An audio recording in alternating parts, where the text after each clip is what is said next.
दीदी, तुम ऐसे कैसे जीजा जी को बात बात पर माँ बाबूजी ससुराल के पास भेज देती हो? मुझसे तो ऐसा नहीं होता है। रिया अपनी बहन अंकिता से फोन पर बातें कर रही थी। रिया, माँ की तबीयत अचानक से बिगड़ने लगी थी। वो तो अच्छा हुआ बाबूजी ने समय की परवाह किए बगैर झट से इन्हें फोन कर दिया और सुबह 4 बजे वाली ट्रेन से नवल निकल गए। सब कुछ देखना पड़ता है, ऐसे कैसे छोड़ दे भला? तुम भी न बहुत भोली हो दीदी, सब तुम्हें मूर्ख बनाते हैं और तुम बन जाती हो। अरे मैं पूछती हूँ, क्या माँ बाबूजी सिर्फ तुम्हारी ही जिम्मेदारी हैं? तुम्हारे जेठ भी तो कभी कभार देख सकते हैं, नंद भी तो पास में रहती है और वो विधवा संगीता भाभी, वो भी तो हैं। बेचारी बिल्कुल फ्री तो हैं, वो नहीं संभाल सकती कभी? रिया, ये रिश्तों का जोड़ घटाव मुझसे नहीं होता। तुम भी ना बहुत भोली हो दीदी, सब तुम्हें मूर्ख बनाते हैं और तुम बन जाती हो। अरे मैं पूछती हूँ, क्या माँ बाबूजी सिर्फ तुम्हारी ही जिम्मेदारी है? तुम्हारे जेठ भी तो कभी कभार देख सकते हैं, नंद भी तो पास में रहती है और वो विधवा संगीता भाभी, वो भी तो हैं। मेरा दिल जिस बात की गवाही देता है मैं वही करती हूँ। अच्छा अब फोन रखती हूँ, बच्चों के स्कूल से आने का टाइम हो गया। बाय। रिया की बातों से अंकिता का मन खिन्न हो गया। एक तो वैसे ही अचानक पति के जाने से अकेले घर बाहर और बच्चे संभालने में वो परेशान है, उस पर से रिया की ये बातें। कितना भी चाहती कि उसकी बातों से दिमाग हटाकर दूसरे कामों में दिल लगाए, लेकिन मन वहीं अटक गया था। रात में दोनों बच्चों को सुलाने के बाद सोने की कितनी कोशिश कर रही थी, पर नींद जैसे आंखों से कोसों दूर थी। बार बार रिया की कही बातें उसके दिलो दिमाग में घूम रही थी।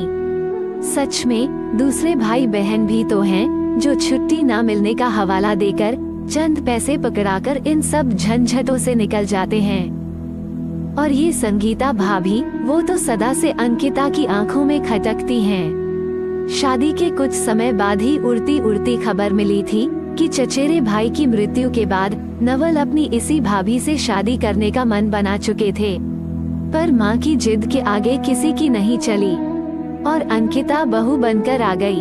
हालांकि नवल ने कभी इस बात का जिक्र नहीं किया है, लेकिन कुछ तो जरूर है आज भी जो रिया ने ऐसा पूछा। कहीं उसके मन में भी तो यही बेहुदा सवाल नहीं था? अंकिता की बेचैनी बढ़ गई।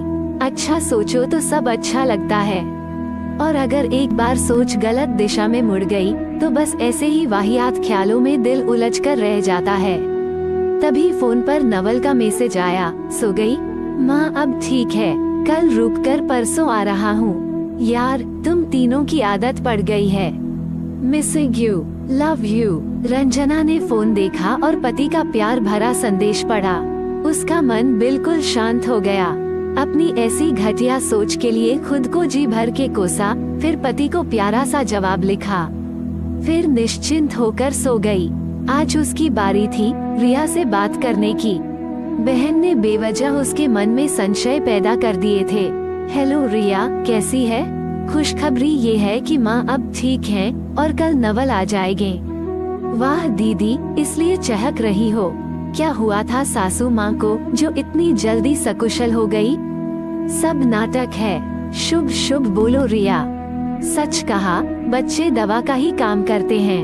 नवल को देखकर झटपट चंगी हो गई माँ। मैंने कह दिया है, अभी तो आपकी बात मान रहे हैं, लेकिन 1-2 साल में अपने पास ले आएंगे। माँ बाप कभी अपने बच्चों में भेदभाव नहीं करते, बीमारी में ये नहीं सोचते कि आज नहीं कल डॉक्टर को दिखाएंगे। जिन बच्चों को ऐसा सोचना है वो सोचे, पर मैंने और तुम्हारे जीजू ने माँ बाबूजी की सेवा करना अपना धर्म माना है। पता है रिया, इसका एक सकारात्मक पहलू भी है। आज जो कुछ भी हमारे बच्चे देख रहे हैं वे वही सीख रहे हैं। वे देख रहे हैं कि बूढ़े माँ बाप को छोड़कर जीवन में आगे नहीं निकलना है, बल्कि उन्हें साथ साथ लेकर चलना है। सही मायने में यही हमारी सफलता है। आज रिया को अंकिता ने बातों बातों में कितनी गहरी सीख दे डाली। रिश्तों को समझना और निभाना कितना आसान है, सिर्फ अपनी सोच सही रखनी है। वरना एक गलत कदम और सब कुछ समाप्त हो जाता है। एक चिंगारी सब कुछ जलाकर रख देती है। दोस्तों, अगर यह कहानी आपको अच्छी लगी हो तो वीडियो को लाइक और चैनल को जरूर सब्सक्राइब करें। धन्यवाद दोस्तों।